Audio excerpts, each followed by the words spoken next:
Anong oras pa lang? Mga 2:30 pa lang. Ganito na ang itsura ng panahon dito, para padilim na.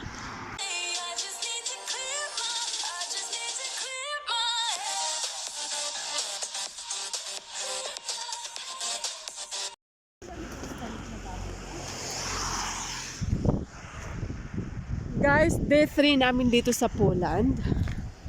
So magala-gala kami kasi mag-stay sa kwarto. Napaka lamig sa labas, pero sa loob ng kwarto is napakainit. So para hindi kami ma-bored, kasi nakahiga lang kami, wala kami ginawa kundi kumain, humiga, paikot-ikot sa loob ng kwarto, sa kusina, puro pagkain na iisip. So nag-decide kami na lumabas, maglakad-lakad. Pulis siya, ibig sabihin pulis yan.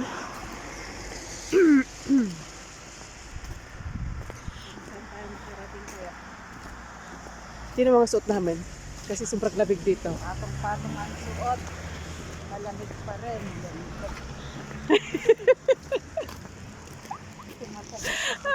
Tumatagos sa buto. Ang lamig-lamig.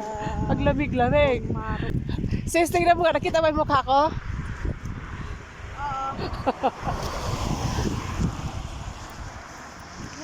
My God, ang lamig. Kaya ganyan na. Anong oras pa lang? Mga 2:30 pa lang. Ganito na ang itsura ng panahon dito, para padilim na. Ay,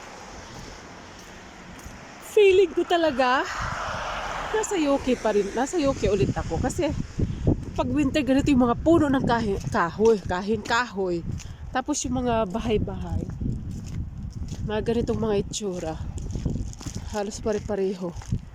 Ganito pala talaga siguro sa Europe, no? Halos pare-pareho ang mga itsura ng mga mga bahay. Ano kaya to?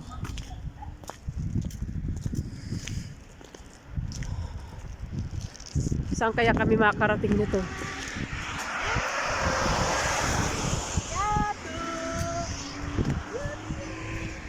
Ganun siya sa live mo? Nakakala ko. Yato, miss you, bebe. Mami. Yato. Speak, yato, speak. Ow, ow. Ow, ow. Ay, may malaking supermarket dito, sis. Kung sa ano pa. Ano yan? Dino. I miss you. Yap. You want to eat? You want to eat with her? Where's Daddy? Daddy. Thank you guys for watching Pena's TV vlog.